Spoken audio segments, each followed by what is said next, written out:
When you're stuck, why and how can you get out? On today's show, we'll be talking about these questions and the mind traps that cause them with Hortense de Gentil. Stay tuned.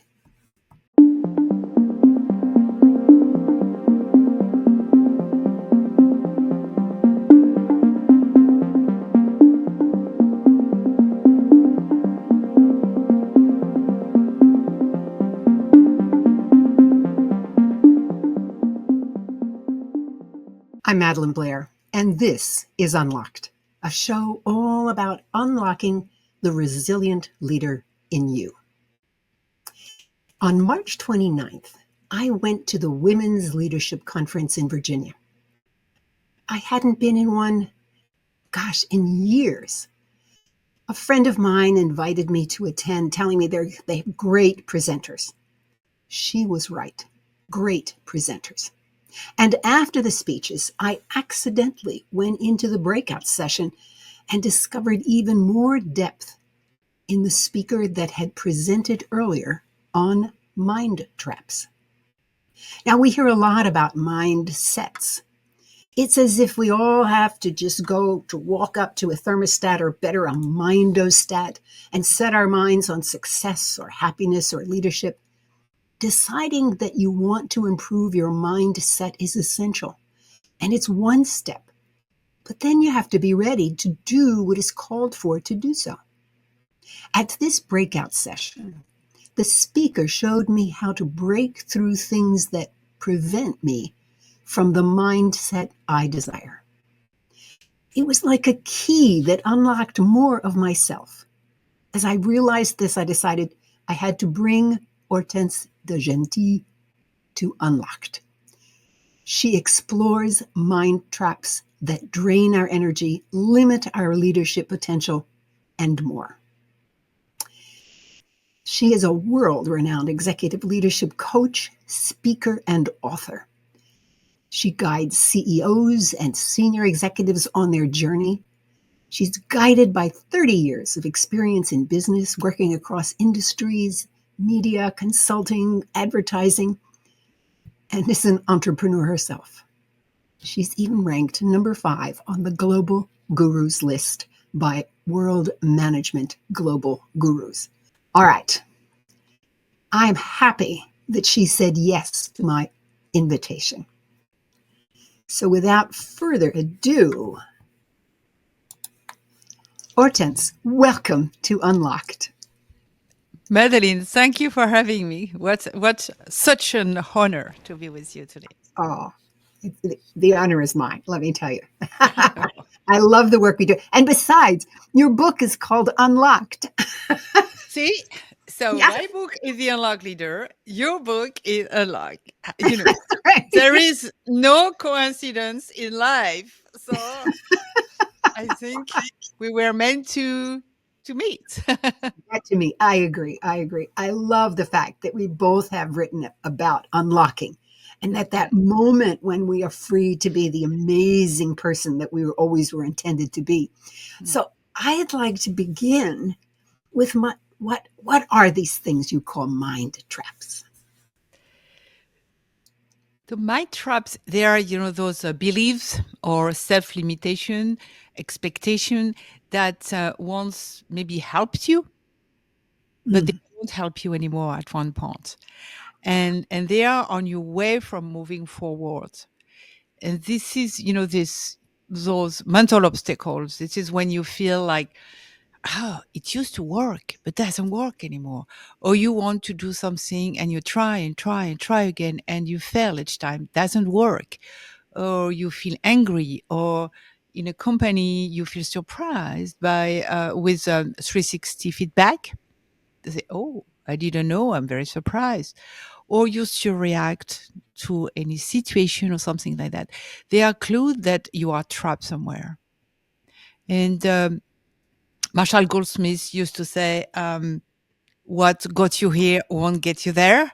And this is exactly that. So I don't know, Madelyn, if you ever felt like that, but I think at one point, every one of us, Yeah.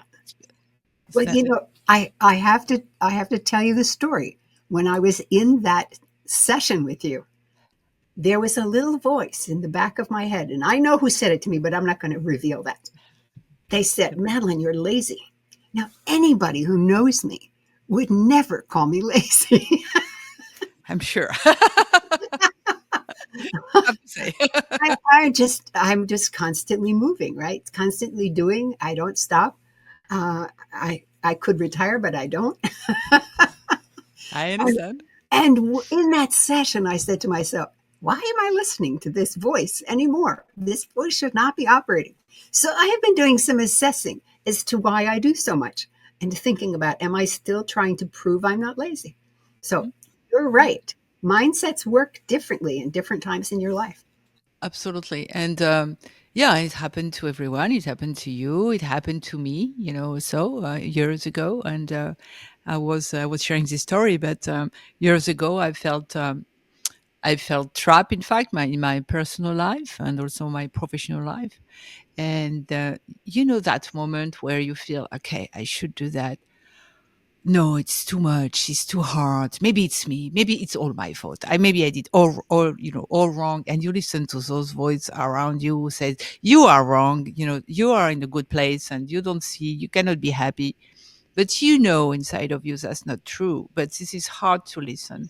And then I was at that place, and because I didn't take a decision, fast enough, one morning I woke up and I was sick. I had fever, very high fever, and for a month I was stuck in bed. And then I had a dream, and I dreamed to my grandmother. My grandmother. I just loved my grandmother. She was wise, short woman, wise, always there for you. And then she came back in my dream. So of course she passed away at that time, but she came back in my dream and she told me, Hortense, you have to find the path of roses.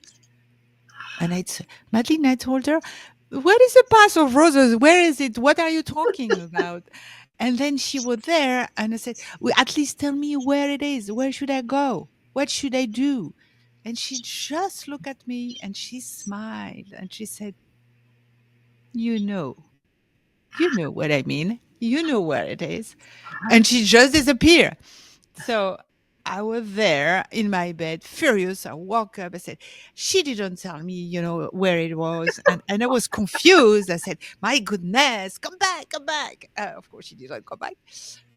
But that would be later that I will understand what she meant was so important. What she meant was listen to your inner voice. You know what to do. Don't ask. And that's true, Madeline, right? Yeah. Don't ask. Um, Connect with yourself, but be courageous. Yeah. Have the courage to follow your voice. And if your inner voice is telling you to stop doing things or whatever, or leave or whatever, you have to do. You have to do it. Yeah. And it was, when I started to understand that, and when I took, the decision to leave my marriage and to become an entrepreneur, because this is what I wanted to do, I used to say that it was the first step of the rest of my life. And I started to free myself. So this is exactly a good example of what a mind trap is. Like you are lazy, so you are never in peace thinking about that. And same for me. I was not in peace because inside of me I knew that I have to do something. But outside of me, I didn't have anybody who could agree with me or could tell you, no, you are not crazy Mm. and do it. No, outside it was stop it now. And that's hard. And this is what we're talking about. So This this is is a mind trap. this is the mind trap. Well, I know building on this, I want to just hone in on one other area that you bring to the table, and that is that you're an executive coach. And I'm curious because I know that you use this, but how did you develop your expertise beyond? I mean, obviously this was a dream, and you obviously worked on this intellectually, etc. But what made it possible for you to be this number 5 global gurus? What distinguishes you? Because you know there are a lot of executive coaches out there. I did it for a long time myself, so I know. Yeah, I'm a big believer of each of you, each of us. I mean, we all have a special talent, and then sometimes you find your talent very early, sometimes late, later. In my case, I found it very later, and then it's a journey. It's not a destination, and I think that all everything that happened in my life um, shaped who I am today.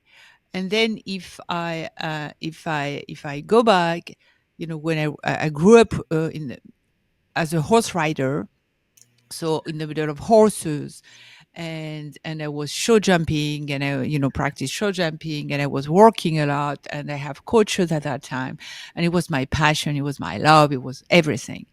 And but when I look back at that moment, in fact, I think I learned a lot about leadership at that time and empathy.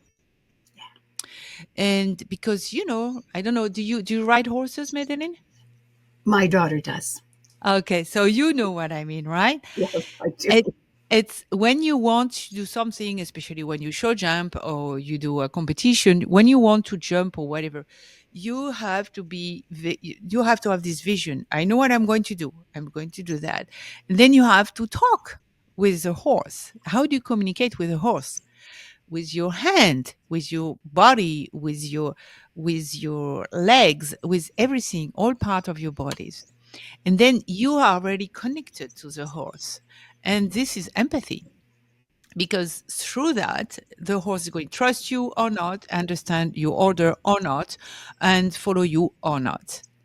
And when you are there, you imagine you have your obstacles to jump, and 3 steps before, in fact, you need to not move, don't do anything anymore, and you let the horse do, because you walked before, and then you just put your hand on the horse, you don't move, you wait, and then the horse is going to do the walk, 1 2 3, and then it jump. Oh, And then when it jump correctly, this is like leadership, this is your team, the horse is your team, this is it, this is empathy. This is okay. We work all together, and then okay, you do the job. You can do it. You can make it. You don't need me anymore.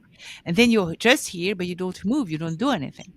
And then it's exactly the same with leadership. And this is also what empathy is. It's really connecting with someone. Then it was, that part was very important in my life. And then after I went. I worked for large corporations for a decade, and then I was an entrepreneur for another decades. But when I arrived to my crisis, my life crisis, let's say, people talk that, but it's not a life crisis. I think it's just a wake up. It's awaken. It's also just awaken. You say awaken a wake point. up call. Oh, exactly. And that's not a crisis for me. But people look like that. For people, it seems like this. It's not at all. And then at that moment, when I decided to go with my children and to leave everything and to change job, of course, I had a white paper in front of me, Madeline, and I was ready to write the story, but where to start, right? It's very, very hard. And then and I always been very curious. So this is when I discovered spirituality, and I was very involved, very interested, and I work on neuroscience and with psychologists, also with therapists. And then but it was for me. I was looking for answers. I was looking for my way. Okay, what is my way? Where is my way? Because what I learned before helped me, maybe to come to that point, but now it didn't help me anymore. And then we were there, and then I discovered all that. And then a decade of entrepreneurship, and this is where you do everything, so manager, marketing, politics, Right. commercial. But the main thing you do is you connect with your team, with your people. It was a R&D. It was a very niche, a very small one, but it was hard work. And then you learn a lot. And then at one point, at one point I said, I told myself, okay, so now you need also it's time to move again, because I felt like I learned each time, but Yeah, it yeah. was not, it was not, I didn't find it, ready. And it was like, when a friend of mine asked me and told me, I have a friend of mine who is an entrepreneur, and they would like you to help him. Would you accept? I said, of course. Always, I always help everybody. And he told me, and by the way, you should be a coach because you like helping people. You are good at that. And look at him, Madeline. I said, what are you talking about? I'm not a coach. I am an entrepreneur. That's absolutely not the same. But I put a little seed in my brain. And I said, okay, let's see what happens if I pretend I am a coach. I don't know what it is, but that would be my way anyway. And that's all. Because I learned that. If I learned one thing in my life at that point, it was you do your way. If it works, the doors are going to open. This is your path. Go for there. If it doesn't work, if it's not for you, up the door are going to close. That's a very good, was a big discovery for me. Then this is what I did, and then the first time when I met this person, after 1 hour of discussion, Madeline, I felt like, wow, there was something in myself that resonate, and I felt, wow, this is at that moment I understood that everything that happened to me in my life was to learn and to let me to be there to help people. And then I found my talent. I found my my path. And my path is, yeah, I think, empathy, authenticity and empathy, it's my thing. I think I always been like that. I grow, and this is when I feel the best. And I feel like, yeah, this is my specificity. I'm sure plenty of other coaches are the same, but it's never exactly the same because we don't have the same story. That's right. So we don't connect with people differently. And that's the beauty, of the thing is you have many coaches. And what I recommend to everyone is reach out the one who is going to resonate with you, not the one that everyone says is the best. Maybe it's not the best for you, right? Yeah. You know, I love the fact that you enumerated this story because what I'm hearing from you is that those initial lessons came from your work with the horse, which was all physical. We often think, oh, the executive coach is all in your head, but it's not. Mm, It's really a combination of, yes, good knowledge, but also the feelings in your gut, mm, etc. And because you learned initially with a horse, where you had no words to the horse, yeah. you had to do it through your body. You were keen, you were tuned to what you discovered when you were coaching. I think it's a Mm. marvelous story. Thank you for sharing that so much. No, thank you, Madeline. Yeah, yeah, but you discover that after, so you cannot say that when you are at the present moment, you don't. Sometimes we don't know, but I like to say, I don't know. I'm sure it's your philosophy also, but I like to say that keep the faith even when it's difficult. Keep the faith because everything happened for a reason, Mm, and you have something to learn from it. yeah.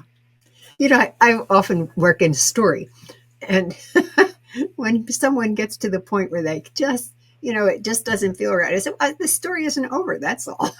Exactly, exactly. I love that. I love that. This is, yeah. This is always what I say. It's time to write your own story, Yeah, and yeah. then yeah. And you don't know where you're going to land. You can wish, you can dream. That's very important also.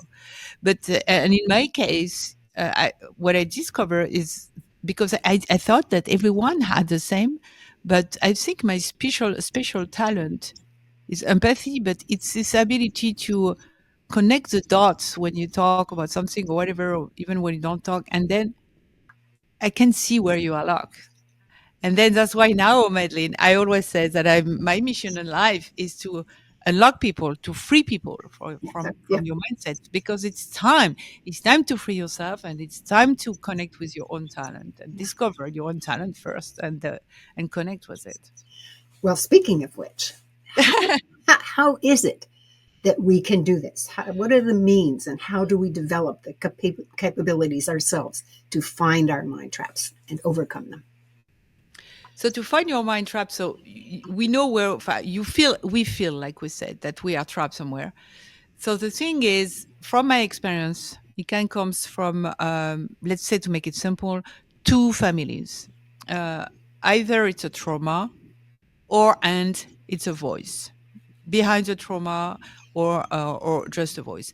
And the trauma doesn't have it to be a trauma with a big T, a capital Mhm. T. It can be a little trauma, a daily trauma.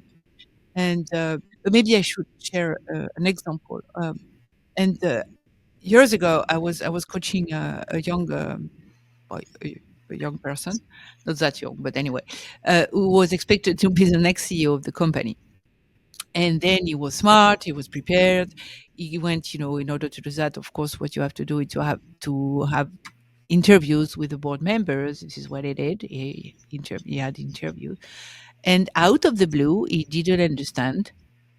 He changed his behavior, completely changed, and he started to talk, talk, talk, talk, talk, talk, talk, and he didn't listen. And everyone was shocked. What happened to him? It was not him. And then, of course, he didn't get a job, because this is not what you're looking for. What you're looking for, a next CEO, a CEO. And then he came to me. He was courageous enough to came to me and tell me,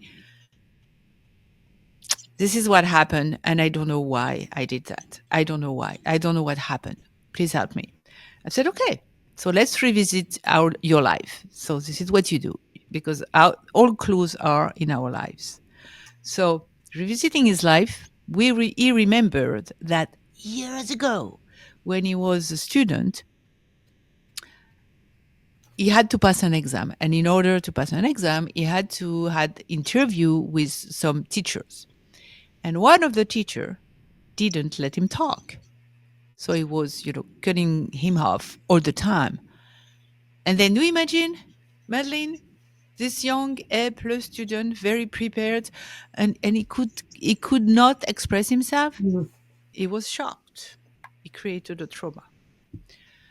And then, at the end of the interview, or at least if you can call that an interview, uh, the teacher told him, "Young guy, I don't know what you're going to do in life, but I can promise you something. You will never be a CEO, because I can see on your face all your emotions." Then, thank you very much.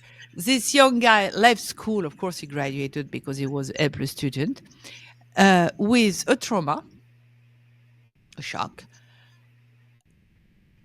a voice who is predicting that he will never be a CEO. And by the way, he was thinking also that, oh, and if I want to have little chance to be a leader or a CEO, I don't have to show emotion, no emotion in my life, on my face. So it was wrong, wrong, and wrong. Thank you very much. And of course, he forgot, and he became successful, and he was quite of happy and things like that, until the time came when this prediction somewhere has to be faced. It was the first time he was expected to be a CEO. And then our amazing brain, it's our unconscious. So because it was still there, because it's a trauma. So the trauma is really, it's an emotion which is not processed. Sorry, we're not processed. So it's not at the right place in our brain. And then, the situation remembered, his unconscious woke up and said, oh, it's not going to happen again. Nobody's going to cut me off.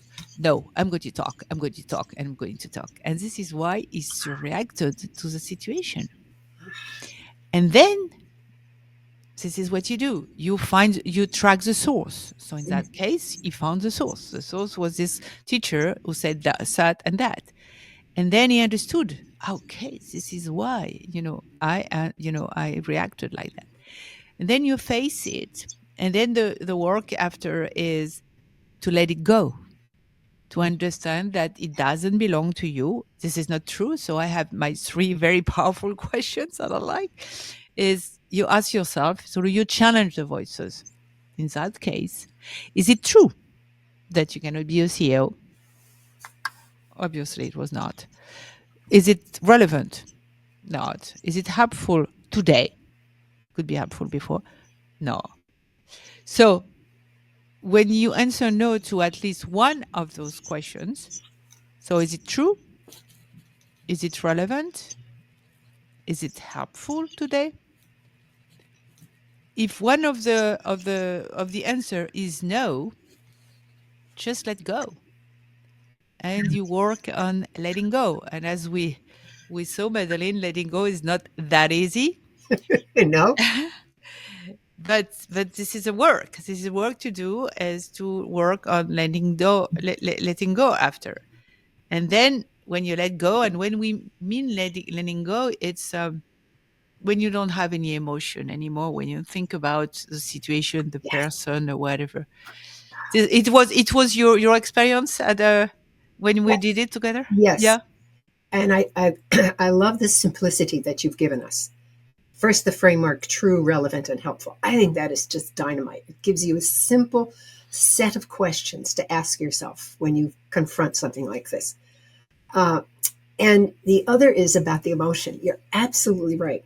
Once you have dealt with it, it's like, okay, finished. And there it's gone. Yeah. And you are free. Yeah. And this is really physically. We can feel it physically. Yeah. And then, in the book I give a lot of exercise, but we did with Madeline this exercise of letting go the rope. So Oh, I talk tell them a little bit about that exercise. It a was little so bit. powerful. Okay. So it's a tug of war. So we play tug of war, and so you imagine yourself on a beach, and you hold the rope on your hand. In the other side of the rope, you put the person, the people, or what represent, the voices, and you start to play. So you pull, you pull, the person pull, and so on, and so on, and so on. And then at one point, you let go. You let go of the rope. You let go of the rope, and then you see what is happening. Yeah.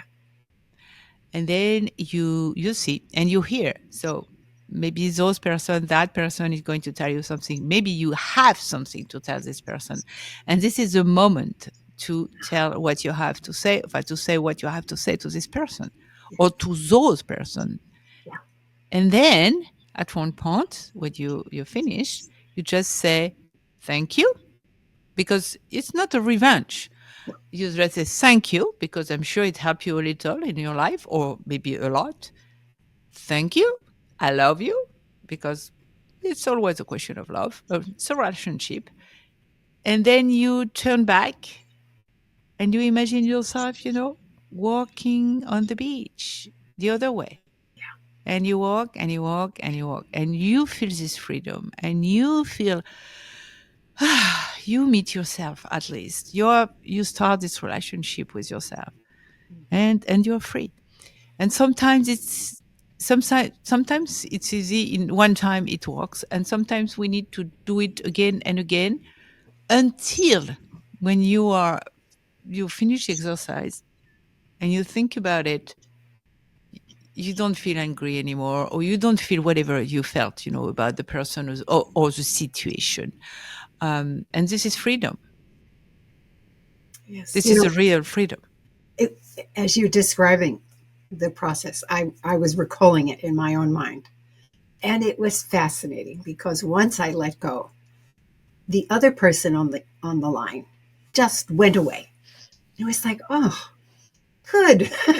Good, good. So, and Yeah. in your story also, I felt was very compelling. When you spoke about a teacher telling someone they would not be able to do something, it Mhm, broke my heart. You know, I mhm, think when we are working with people, I don't care if it's a young person, someone who is our same age, someone who is even older than us, there is no need to tell people why they can't do something. Tell them what you see that they can do, yeah, because then it's always encouraging. And yeah. then they don't, it doesn't build traps for them. Mm. I'm beginning, oh, I love this word. I love this word. Yeah, but I was looking for a word, and I cannot find better than log, trap. Hmm. This is it, and it happened often, You know, very often. there is another piece of what you talked about at the conference. Or maybe I read it in some of the things you've written, but you talk about leading heroes instead of leading humans. Mm, I love that contrast. Would you talk about that a little bit more and what that means for leadership? mm. That means that it's a myth to think that we are going to have all the answers. So one person cannot have all the answer and resolve all the situation or the problems. That's absolutely not possible. So some of us, a lot of us, we were raised in our education, we were raised and we thought that, okay, because we are in a situation of leadership, that means that each time somebody is going to ask you a question, you'll need to have the answers and you cannot fail, and so on and so on. So it puts you a pressure on your shoulders, incredible, too hard, too much pressure, and it's not possible. It doesn't exist. Nobody has all the answers. Who could imagine that one day we would have a COVID situation? Who could imagine whatever you mean it? Nobody. And is there a playbook? No, no playbook for that. And then it's what I mean by that is you don't need to be order and command anymore.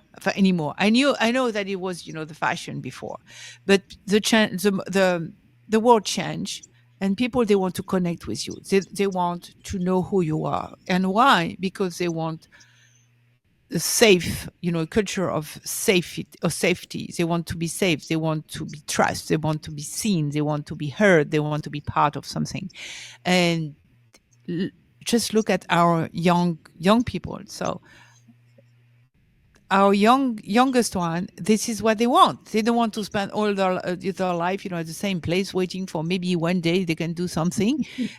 I don't know you, but my children, this is not possible. Even when you say stay here for 6 months, no, no, no, that's not possible. What is next? What is next? What is next? So yeah, so the leadership has to change, and it's too hard to try to have all the answer together. So when you are here in a situation of leadership, it's not anymore about do. It's not a doer anymore. Yeah, I like to say it's a being. You have to be, not to do, but to be. Yeah. This is completely different. And then, of course, you know how to do it, because if you would not, you would not be here. But let your team, you need to have a vision, you need to show your humanity, because this is how, with your humanity and empathy, that you're going to connect, have this relationship with your team, and make them relate to you, and then be authentic, uh, and understand that, okay, this is all together with all your team member, that you're going to achieve what you have to achieve, and that would be much more easier, but much more successful also, because this is impossible to do it, by yourself. You are not a god who have all the answers, and you do other people, okay, you do that, and that's all. This is not how it works. Mm. And the people, they give the best of themselves when they feel that they belong and they understand the value, and empowered also. So this is this is why I call him hero leader or human leader. So you don't, Tina Turner said that we don't need another hero. So no, we don't need another hero. We need another human, because this is a question of relationship between a human. It is a humanity things. And even some certain superheroes that wear their underwear outside their costumes, right? So they show you their humanity also. So yeah, doesn't exist a real. Oh, I loved your comment that we have to stop demanding of ourselves that we have every answer. No. Yeah, we, that's, and I think sometimes uh, we close ourselves off to options when we think we have to have an answer. So we grab an answer that looks reasonable and we go with it, when in fact there may be 7 other ways to do something or other thoughts. You're right, and it's so, I would say, simple, but for people sometimes it's very hard. But if you just are humble enough to just say, I don't know, Yeah, so I'm going to look for the answer, or just, what do you think? yeah, And just you start the conversation, and it's all together, around the table, that you're going to find the answer. But if I pretend, and I learned that also, Madeline, I'm sure you had plenty of example like that also. But I learned that when I was in my an entrepreneur, I was a hard way, because my company was about working with only men. He was scientist, it was research, and it was the steel recycling industry, and it was R&D, for what, it's a long story, but it was not my field. It was a coincidence, but I'm not going to share this story today, but it was a coincidence. Then I had a business partner, who was the opposite of me. He was scientist and things like that. And I was, the part of marketing, people, management, politics, or whatever it is. So we were absolutely great together. But when we were talking with other scientists, they didn't even look at me, because first, I was not a man, and second, I was not scientist, and I didn't pretend to be one. I said, oh, I am not, but I'm here to learn, and I'm here to listen. And I would listen for all the meeting, and at one point I would ask a question, and but just like, and just to understand something, and then I remember they go like that with their head. Oh, she exists. She talks, and then they were talking, looking at me, and then I asked a question. I don't remember my question, but I saw it in their eyes that just asking this question, it was not, I was afraid to ask a stupid question, but it was not stupid. I thought it was maybe stupid, but it was not stupid, yeah, and then they appreciate it. yeah, And they started to look at me, and they started to explain me or whatever. And we started the conversation. And then it changed everything, yeah, yeah, completely everything. And yeah, because I didn't pretend, I just told him, I don't know, explain. And this is how you build trust, by not pretending, but just being who you are. That's all. You don't have the answer? Good. You don't need to have all the yeah. answer. One of the things that I'm really struck with are the parallels with what you advise people and how I work with them around resilience. The idea of exploring the stories from your life to see how it has formed you, because you want to understand who you are. That's a Mhm. really important thing for resilience. You have to be curious. And I love the fact that you identify yourself as a curious person, and being able to ask a question. That's really important. And then, of course, in resilience, social support is very, very important, that you have a body to really lean on if you need it. So I'm really excited about the beautiful parallels, and the fact that both of our books are about unlocked. So Yes. No, exactly. Yeah, you're completely right. It's exactly that. Yeah. yeah, yeah. Uh, I'm I want to challenge you now. And let's say we have a young person, maybe they're 27. They're starting out, they're just beginning their career. How can they, for themselves, begin this process of and I loved your points, be authentic, be who you are.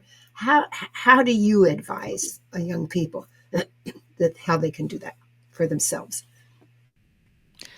I think it's never too soon to start the process. So, what I would recommend is take the time to reflect and Mm, take the time to reflect on your life. So, I have another exercise that I give very often because it works for a lot of situations.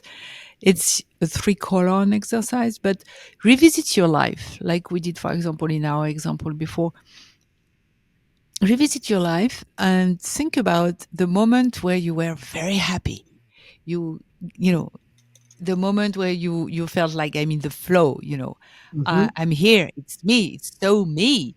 So, yeah, revisit those moments.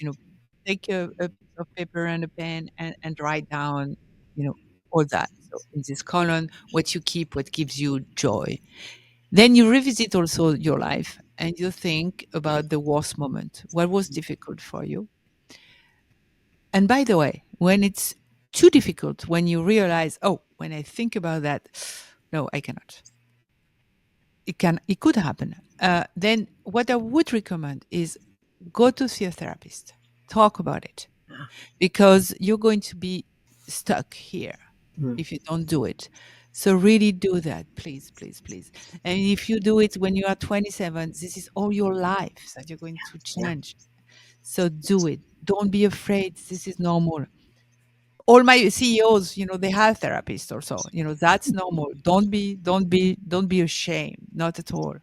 No, you need courage and it's good. So you do that, the column number 2. So what what you want to drop, what situation you want to try to avoid in your life. It's good to be aware of it. And then the number 3 columns, you write your dream. ah, What do you dream of?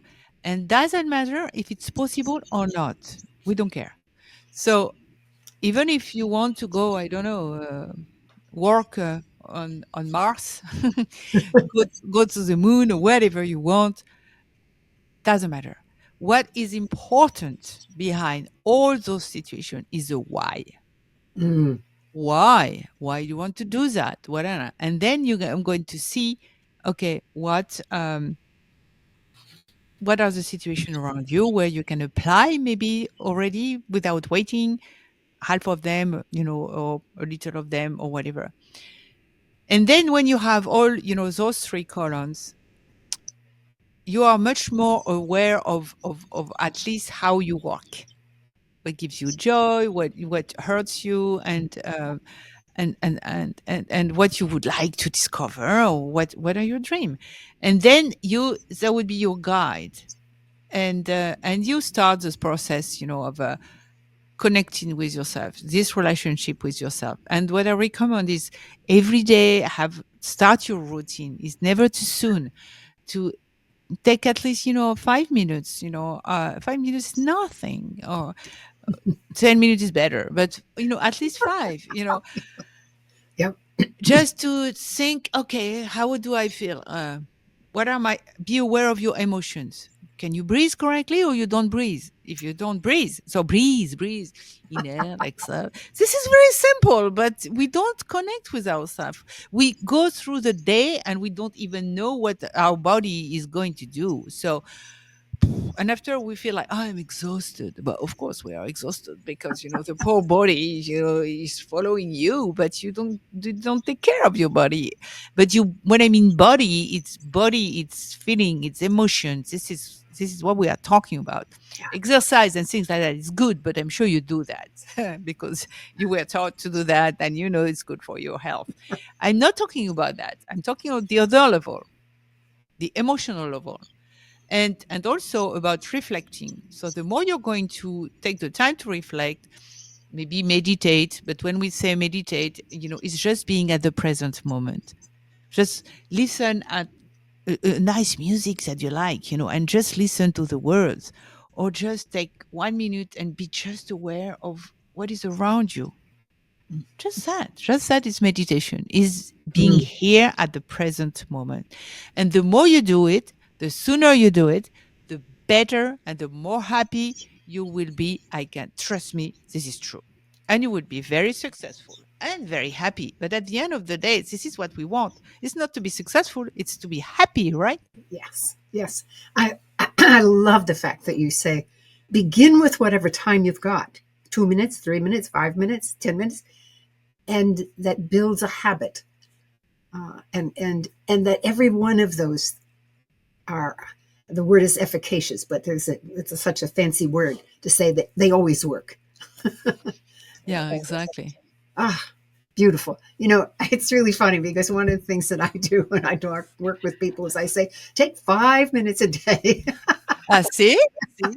See? I know. I And know. because when you're working with people who are busy and they're executives and they're trying very hard to balance, 24 things at one time, they feel the pressure. And I say, but 5 minutes, you put it on the phone. And so you're not going to exceed the time and clear your mind. Oh, beautiful. Yeah. Well, Hortense, I'd like, if you can, talk a little bit about your book because although I was unable to get the copy in time, I haven't reviewed it, but I recall you actually have within the book these kinds of exercises. Am I right? Yes, absolutely. So in the book, you will find it's a guide. In fact, it's a guide. It's a guide of how you free yourself. So you have a part with a mind trap, the fears first, and then the mind traps, and then at the end of each chapter, you have exercise, to try to work on, and then you will have the mind shift. So how you with the three questions, but you have more. You have plenty of more, and the third part is a mind build, what I call the mind build. So now you write your own story. Where do you start? Yeah. So how you want to show up as a leader. So same, you have plenty of you have it's if the book is plenty of stories. In fact, the stories, my stories, the story of my working, if I my executives, but also the stories of actors, doctors, movie character, for whatever. It's really a mix. A musician, you're going to find plenty of stories. Hope is going to be helpful to a lot of people. This is why I wrote the book, just to give the secret and the guidance of how you unlock yourself and be yourself and what can happen when you do that. Fantastic. Oh, I have so enjoyed this conversation. Thank you for taking the time to be with us and share with my audience your wisdom. Thank you, Madeline, for having me. And I just love this not coincidence to meet you. Indeed, indeed. Oh, and, and keep unlocked. thank you. Every now and then, there is something that changes how I think about the world. Grounds for Thought is a place where I talk about these moments so that you can explore the meaning for yourself. Black holes and energy pirates. Let me get that where you can see it. How to Recognize and Release Them by Jesse Reeder. This book is about the fact that we live in fields of energy. Within those fields, we are influenced by others, and we influence others through our intentions, our emotions, our beliefs. It reminds me of when Hortense talked about working with her horse, that she was influencing this horse as well. As the author says in her book, we are walking energy fields. Our mental energy, how we interpret and do what we do, depends on what we expect and how we interpret and explain what happens in our lives. Our mental energy has to do with what we expect and how we interpret and explain what happens in our lives. Reader says, our beliefs, our expectations, our ideas, concepts, even our mental processes all operate in this field. Now, this book was written by a woman who was the first woman CEO of an energy utility in the US. And I think it is so appropriate that she wrote about a book about energy, in particular, what she calls energy pirates. In her work, she defined 5 kinds of pirates. One of them really hit me between the eyes, as I know I have met and had to deal with that pirate. She calls this one the distant or indifferent energy pirate. The distant energy pirate steals your energy by keeping a distance, putting on a show that they don't really care. Now, this pirate has some fears, and they are all about controlling others from a distance, except that pirate really wants you to come to him so that he can show how powerful he is. Well, my distant pirate was a key player on one of my project teams. He had exclusive knowledge on the project we were working on, and actually each player had some exclusive knowledge. That's why you have teams, and so the team was made up of experts, and they treated him like anybody else. As I thought about what I just learned from Hortense, I could see that this pirate probably lives with a trap that says to him, "No one recognizes how important you are." It was a trap for him, but it wasn't a trap for me. At that time, I wanted his input on the project, and I decided that I was going to work around that block. I had seen his strategy before. Stay remote and then pounce when the project gets in trouble by saying what was needed all along. I couldn't unlock his trap, but as I said, I could work around it. Now, I'm a resilient leader. I could find other ways to get what I needed. And I admit, initially, I might have tried to please him, to entice him back into the conversation. I didn't want to do that because the other members of the team might feel he was getting special treatment. Instead, I began asking him questions that only he knew the answers to. He couldn't resist. He got back into the conversation. Did I move closer to him as he would have liked? Well, not really. I just drew him back to the team by his own ego. And I didn't lose any energy. And today, I'm so happy that I finally understand what was really going on in that exchange. Have you ever encountered the distant energy pirate? I was impressed that this aspect of what actually is formed in us early in our lives can be expressed in our day-to-day work, even when it is unconscious, and it works in what Reader calls the energy field, and what Le Gentil would call the mind trap. Now, there's a great deal more in this book, including how to identify and work with the various types of pirates that she lists. Remember, there are 5 of them.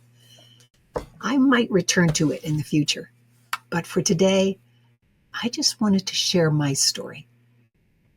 Black Holes and Energy Pirates by Jessie Reader. Thank you for joining me today. I hope you've enjoyed the conversation and learned something new and discovered something you can use. I love interacting with you, hearing what you are thinking about or are concerned with. And of course, the best way to tell me your thoughts is to email me to madelyn@madelynblair.com or by getting on my mailing list by registering on the contact page of my website, madelynblair.com. I never share my mailing list with anyone, and I send out no more than 1 email a week. Now, if you're on YouTube, I want you to click the like button. And of course, I would love it if you would subscribe. This certainly helps me. But more importantly, it helps others who are trying to find this kind of information. I'm Madelyn Blair, wishing you infinite possibilities as you unlock your resilient leader.